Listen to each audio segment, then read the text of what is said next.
Good to know there's a crisis averted. As you may see, I'm not Rachel Gold. I'm Ontario. I'm one of the editors-in-chief at the Ottawa Law Review. And it's my great pleasure today to introduce our next keynote speaker, Professor Lorraine Weinrib of the University of Toronto. En prenant connaissance du parcours de la professeure Weinrib, il est facile de constater pourquoi elle est l'une des plus grandes expertes au Canada en droit constitutionnel. Avant d'entamer sa carrière académique, elle était, entre autres, la directrice adjointe de la section de droit constitutionnel en matière civile pour le ministère du procureur général de l'Ontario. In addition to a current teaching position at the University of Toronto, she's taught internationally, notably in South Africa, in Israel, and in the United States. She's an advocate for the institutional coherence of our charter, and her work generally centers on using the charter in the post-World War II model of judicially enforced rights protection as examples for constitutional development in other countries.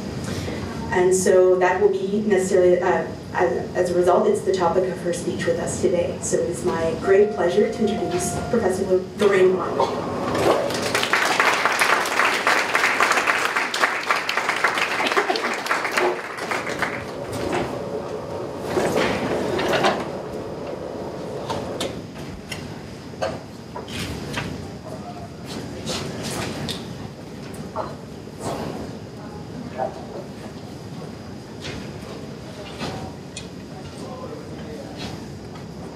Thank you very much for the kind invitation to the conference and the very generous introduction, which sounded wonderful in French.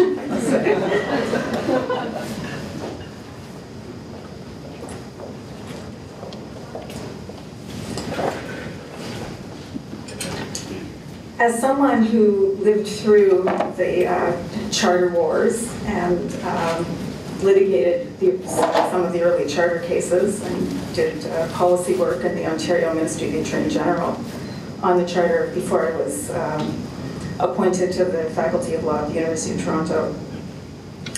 It's very hard to believe that it's 25 years, and it's just thrilling to return to that trilogy and the brilliant insight into the charter revolution that Justice Dixon offered, and to be perplexed, as Professor Jackman said, as to what has happened and why is, in a sense, the whole debate about whether we should have a charter, which was resolved so resolutely, as I'm going to outline, still on the table, and why is the question of the legitimacy of the charter plaguing so many of the justices of the Supreme Court. Some of you may have noticed, good text readers, that for some reason the program doesn't have a title to my paper. What I chose to call it is Justifying Oaks, although I'm going to have to do a thorough literature search because I'm sure someone must have used that title already somewhere. What I want to look at is this question of institutional coherence, whether democracy, which we usually think of as something that legislatures are in charge of, can include what we think of what judges are involved in, protecting rights. And what I want to outline in the brief time that I have is the argument that proportionality analysis, the Oaks methodology, constructs a normative bridge in our charter-based understanding of the separation of powers. This normative bridge links judicially enforceable, constitutionally guaranteed rights and freedoms, on the one hand, with the authority of representative and accountable legislatures to do most of the heavy lifting of law formation and enforcement under the Constitution. Legislatures empower and constrain executive action. They invoke the notwithstanding, they create law. They invoke the notwithstanding clause, and together in various combinations, legislatures amend the Constitution. That's quite a lot of responsibility. The courts are not active players.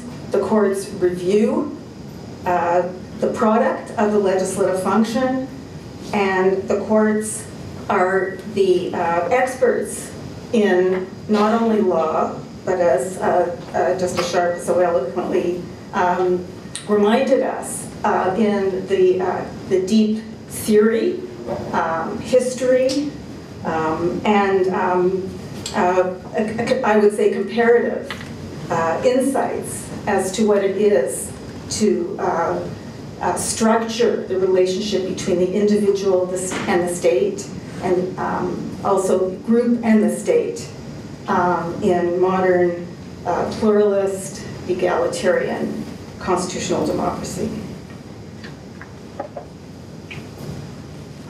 The Charter moved us away from legislative supremacy and brought us into a universe of rights-based democracy. And this normative bridge that the Oakes methodology provides is a very, very important foundation of rights-based democracy, which includes rights and democratic ordering as a unified whole in theory and in operation.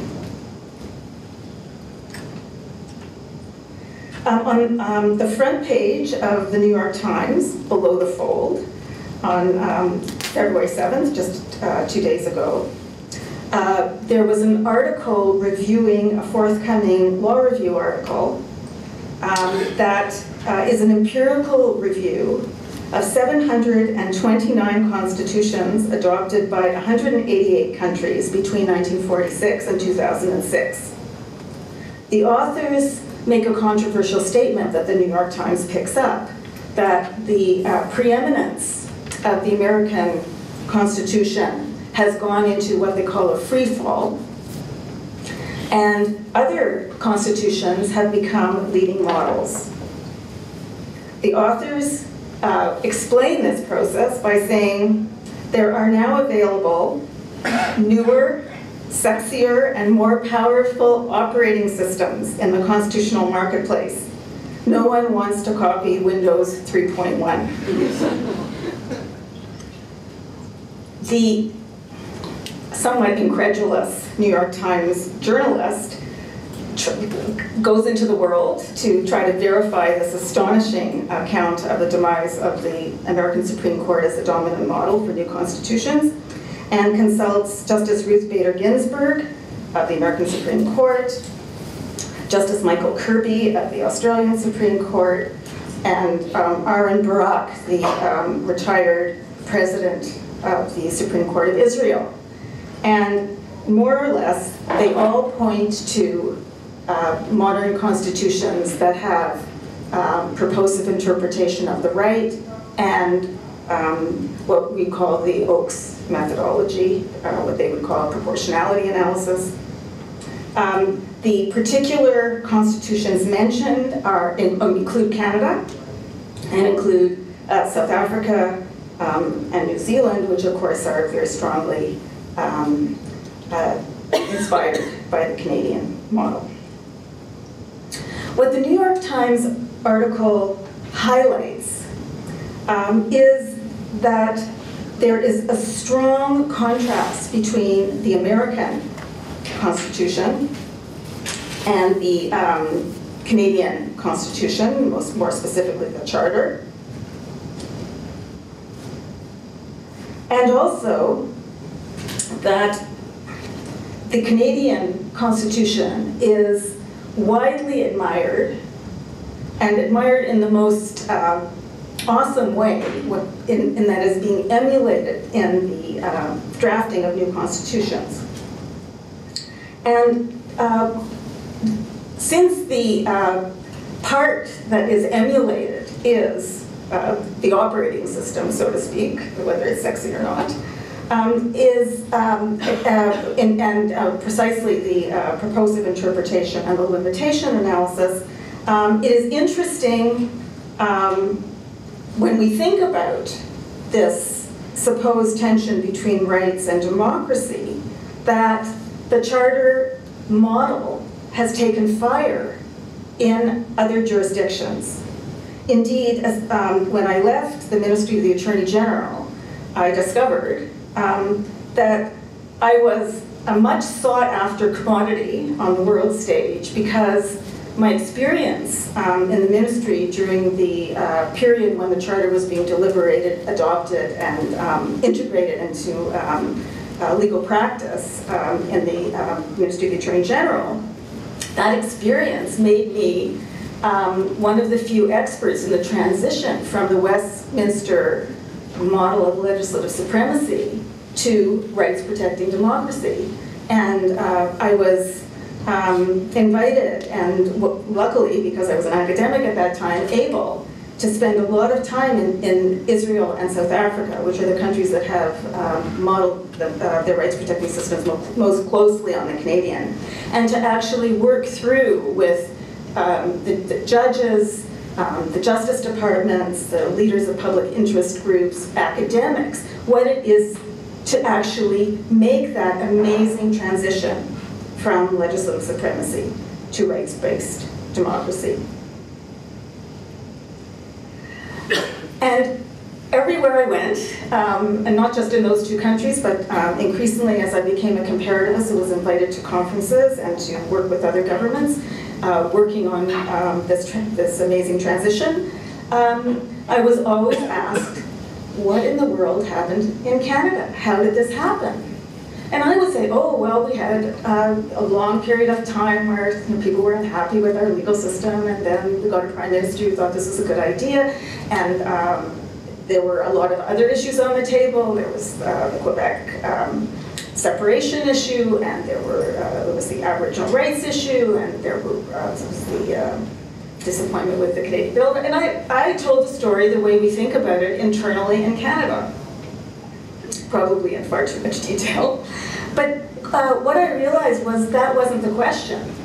The question was, how does a country make such a dramatic constitutional change without having some sort of cataclysmic episode that precipitates the change? Other countries create new constitutions and new rights-protecting systems when there has been some monumentous state failure. The end of civil war in the United States, regime change in South Africa and Eastern Europe, the end of the Second World War generated an enormous amount of nation building and new constitutions. One of the strongest rights-protecting systems in this rights-based democracy model is the magnificent German basic law, which of course negates all of the pathologies of the Nazi system in terms of a governmental structure and also in terms of the atrocities that were facilitated by that monstrous legal system, if you can call it a legal system. And so the question was, what happened in Canada? What did we miss? And in fact, that is one of the interesting things, and perhaps one of the reasons that the Canadian model is so interesting elsewhere, that we didn't have a widespread failure that required the creation of new institutions. We had dissatisfaction with institutions that we couldn't change. Trudeau did try to initiate some change to the Senate, but that didn't go anywhere. And so the debate on the Charter was a debate that had to do quite specifically about the workings of our existing institutions, which we knew very well in terms of their strengths and their weaknesses. The Charter debate also took place in a legal system that already had judicial review and invalidation based on federalism, and that's enormously important. The question of what the role of the courts would be was not an abstract question in Canada. It was a very concrete question. We knew what it was to have court cases, we knew what it was to have references, we knew what it was to have courts strike down statutes. And that was a judicial function that was controversial in particular circumstances, but it was an accepted role of the courts, that it was ultra vires, beyond jurisdiction, for legislative power to be exercised contrary to the supreme law of the Constitution.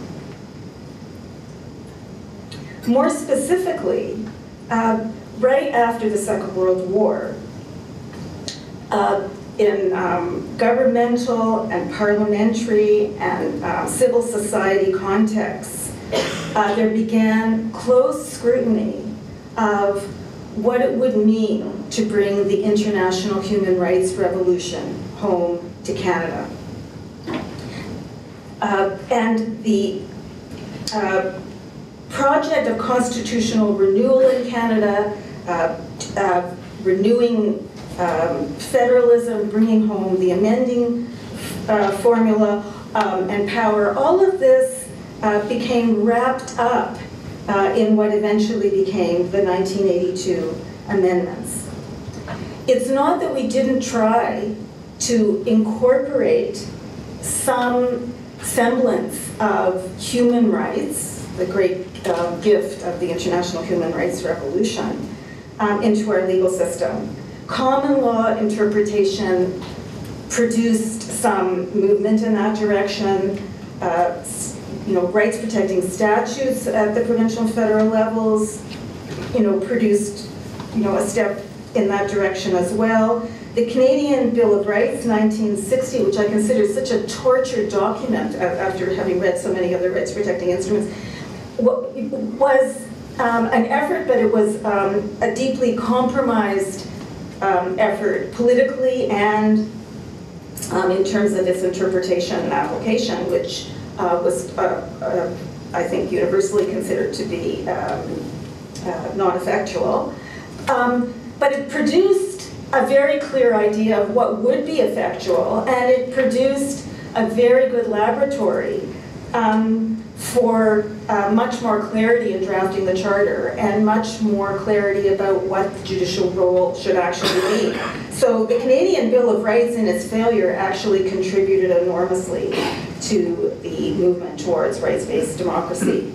The implied Bill of Rights as well in the 1950s, the heroic undertaking by Justices Rand and Laskin and a few other of the judges to read in the preamble a rights-oriented framework which would constrain the exercise of jurisdiction on federalism grounds. Those judgments remain astonishing in their richness and their inventiveness, and of course, after their far too early demise, I think, with the retirement of Justice Rand, the ideas have come forward, and we see those cases often referred to in the charter literature.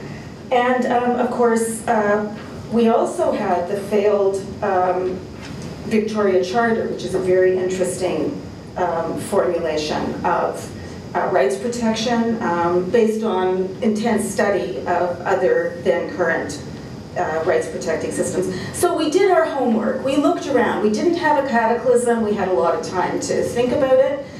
We didn't have the weeks or months that other countries have when they're faced with collapse and have to create new institutions. And so we had the agonizing, in some ways, First Ministers' conferences that led up to the Charter. We had meetings of the Attorneys General across the country. We had legal experts in government and outside government involved in trying to figure out what a model constitution would be for Canada in a rights-protecting model, and working out drafts, talking about drafts, dealing with the great diversity of the views of various provinces, various officials at the national level. And so we had a very rich and intensive debate, which produced a very weak compromise charter draft that went into the Joint Committee of the Senate and House of Commons in 1980 and 81. This actually is the part of the story where my interlocutors who were trying to figure out what had happened in Canada got interested. Their eyes stopped being glazed over, as people's eyes get when constitutional scholars get a little bit too detailed. But the Joint Committee is considered elsewhere, and this is wonderful for me to understand, a constituent exercise in Canada. And actually, of course, we know we've had very few, if any, other constituent exercises, not only because of the television coverage of the Joint Committee, but also because of the public interest groups who could get no traction in the political arena and who were not making any considerable advance in the courts, who were able to come in and not only draft many new rights into the Charter, but also to insist that the compromised, very weak limitation clause, which was basically you have rights, but you have legislative supremacy to trounce them, turned into the very strong and principled Section 1 that we have. Little known, but I think equally important in terms of the rights forwarding features of Section 1, is a proposal to amend Section 1 that came from the progressive conservatives in Parliament after the final text of Section 1 was finalized. So this was a proposal for a preamble to the current text of Section 1, but that also included reference to the supremacy of God, the position of the family, and the idea that liberty of individuals and of institutions is based on respect for moral and spiritual values. I think the rejection of that modification of Section 1's language was enormously important and significant, and legitimates very much of some of the most controversial judgments under the Charter, the ones that raise the specter of judicial activism and the degradation of our democratic system. The text of Section 1 strongly delineates what came later in the Oakes methodology, the idea of reasonable limits, gesturing to the strong rationality that we have in the Section 1 analysis, the requirement of prescription by law, which of course respects the democratic ordering, and the words demonstrably justified, which were put in to shift the onus and to create a stringent analysis of both the rational connection and minimal impairment of rights that Justice Dixon so clearly read from the text. The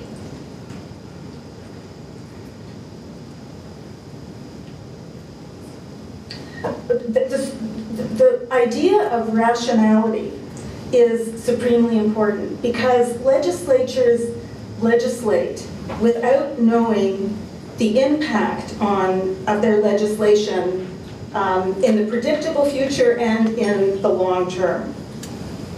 Rationality is also important in that courts look at the evidence at a time when the legislation is operative. The courts look at arguments that are made by the rights holder or a group on behalf of rights holders and on behalf of government. So the rationality that is introduced by the whole apparatus of judicial review improves upon the quality of legislation because all of those standards can easily be internalized by governments. They were internalized in the time that I was in the Ontario government, and I see them being internalized in the other countries that I study and visit. And so it's very easy to see the judicial function as complementary, not that the Charter is designed to create judicial litigation of Charter issues only, but also to set standards for legislation to be improved upon if there is a remedy of striking down, or suspended declaration, but also that in every exercise of public power, all of the official actors can learn from the charter cases and prevent further problems and successful challenges. All this normativity and legitimacy makes me also ask the question, why are we still plagued with this specter of illegitimate judicial activism, whatever that means? It usually means I don't like the result of the case. Or the more serious charge that constitutional litigation has sort of taken all the energy out of our democratic system, and that the courts have usurped the democratic role, and that the quality of our democratic engagement has been degraded. I think that what I've said already demonstrates that there is a complementarity to the work of the legislatures and the courts, and the legislatures retain the override power, which was put forward as a rights protecting measure, a safeguard for rights, and just in case the courts protected the wrong rights, i.e. economic rights too strongly at the expense of other rights, or if the courts did not go far enough in protecting rights. So there is still a legislative function, and then of course there's constitutional amendment. The fact that the override is seldom used is just reflective of the fact that the people who designed the override made it very costly in political terms, and taking away people's rights should be costly. A dormant override is an easy price to pay for a strong rights-protecting system that has a stringent application of the Oakes methodology.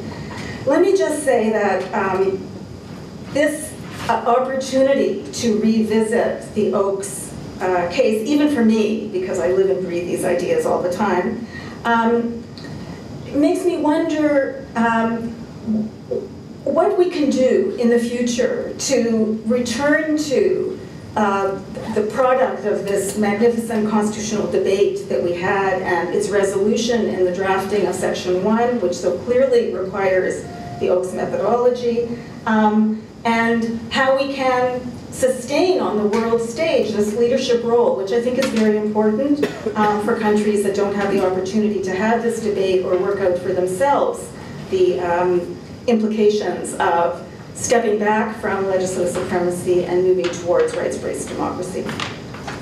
The Supreme Court of Canada, of course, as we all know, has retreated in various complicated ways from the strict Oakes methodology. We see that prescribed by law has sort of moved away from its central and initial gatekeeper role. It's a formalist inquiry. It doesn't deal with the quality of law, with the communication of law, with the intelligibility of law, and that is, to my mind, to be regretted. We no longer see the full shifting of the onus. We have categories of cases which are supposed to be more deferential, but the categories don't actually divide the cases into neat separate groups. We have mention of competing groups that aren't really groups, and limited resources, which ignores the fact that the constitutional rights are priorities and that they can be limited only for rights congenial and rights forwarding purposes, which is what the Oakes methodology achieves. We have all sorts of references to reasonableness, presumed intention, presumed results, so that the rationality that is so attractive about the Oakes methodology is diluted. And we have the introduction of interest balancing, and we have neglect of the actual evidentiary record that is, we thought, something that's established in the trial level and that can be embellished, but shouldn't be supplanted at the Supreme Court level. there's a lot at stake in this inconsistency and this incoherence, if I can say that, in the way Section 1 limitation is being applied. And this is not only at the cost of the litigators, this is at the cost of those who work in government, who don't have clear directions from the courts, and really have to advise governments that much more can be litigated than really should be litigated if we had the true purposive interpretation and a strict oaths methodology being consistently applied. Well, what's at stake? Well, Canada moves on. The rights protection isn't happily a life and death issue in Canada the way it is elsewhere, but Canada's stature in the world has made it a model for countries where what is at stake is truly very, very important for individuals and groups. We will lose our international stature if we can't produce the quality of judgments that we produced in the past. We will also lose the great benefit of this intense debate we had and the decisive commitment to rights protecting democracy, which is a real misfortune because the drafters of the charter at the end point who said we have to jump into rights protection fully or not at all were right that you don't have many chances at the constitutional card. And so what do we do if we've done it constitutionally, produced a beautiful text, had wonderful judgments, and now we retreat from it, sort of backed ourselves into a corner. I'd like also to say that the idea of taking the best principles, theory, the greatest advances in legal history, and embodying them in a renewal of constitutional democracy is as large a leap forward as the leap forward that created parliamentary supremacy in the first place. There's no reason to think that parliamentary supremacy was the end of legal history.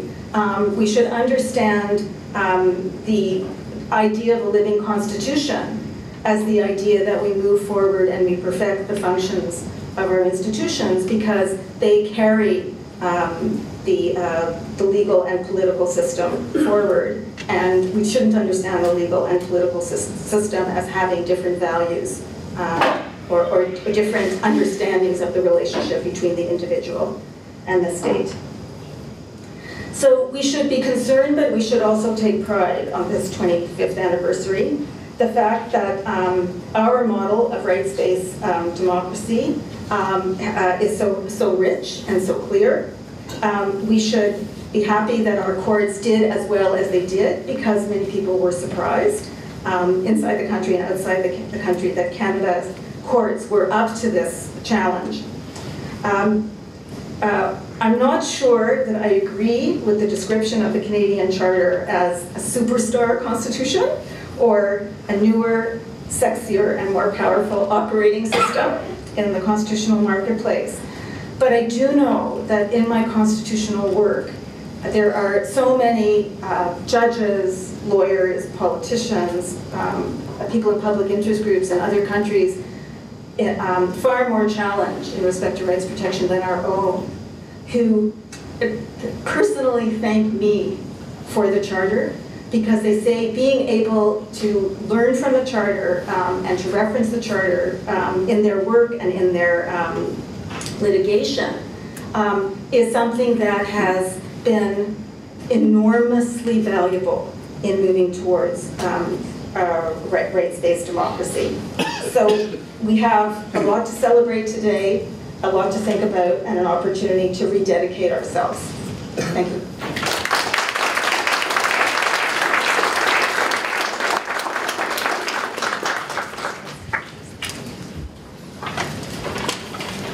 Hello. Yeah. So there's a few minutes for questions. So I'll just go with my hand.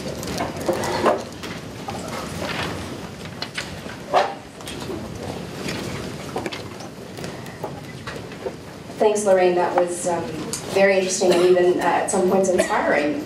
I really liked your evocation of separation of powers. And one of the things I've been thinking about a fair bit is with the focus on judicial activism and the battle between the judicial and legislative branches, we often lose sight of the executive branch. And as we've seen particularly in recent years, there can be real divisions, real divergence of interests and purposes with respect to an initial legislative purpose and the administration of that purpose through executive action and structures. And so I was just wondering whether you think it would be desirable or even possible within the Section 1 analysis, within the framework, to have a little bit more attention to the fact that the legislature and executive branches may not be of one mind, but in the structure of litigation, it's always the executive that purports to speak for the legislature. And so that can be an issue when you have an initial legislative purpose that is then being portrayed in a particular way, or when you have a legislative regime that allows for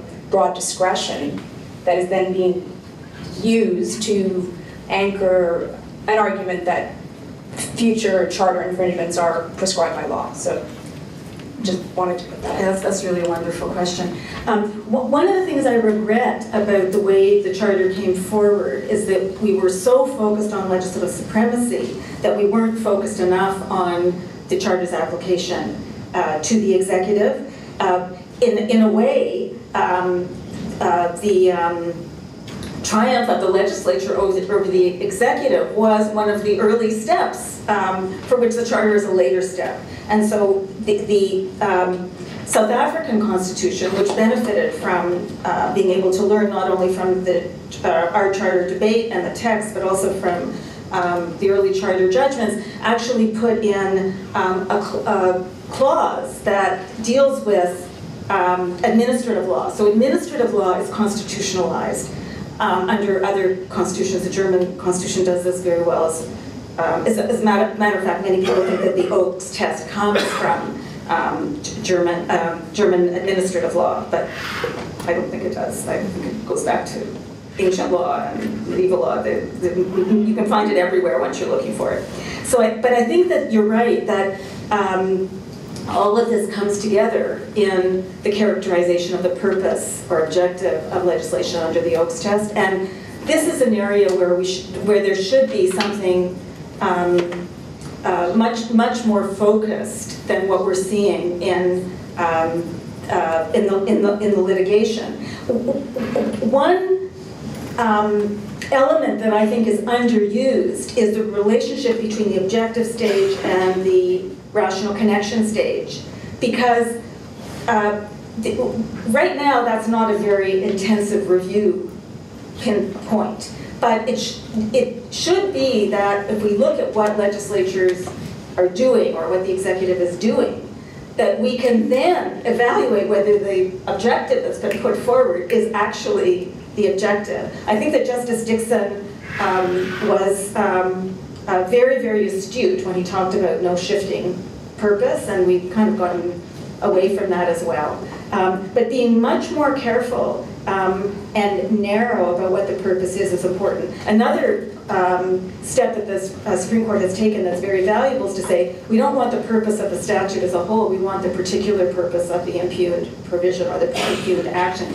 But somehow the benefit of that focused review has not been achieved to the extent it could be. So I agree with you that when we get into executive powers, things get a little bit either overly complex or under-examined. And what I think would help that is if administrative lawyers and teachers work through the implications of the constitutionalization of administrative law a little bit more. I mean, I know students who come to me for advanced constitutional courses who tell me they've been taught that in administrative law you still have the supremacy of the legislature. And I've learned not to gasp, but apparently this is still being taught. So I think you pinpointed an area that needs a lot more work. Okay, thank you. Unfortunately, we don't have any more time for questions. We're going to take a quick 5-minute break right now. I think if you have any other questions, you can approach Professor Weinrib during the break. So, thank you.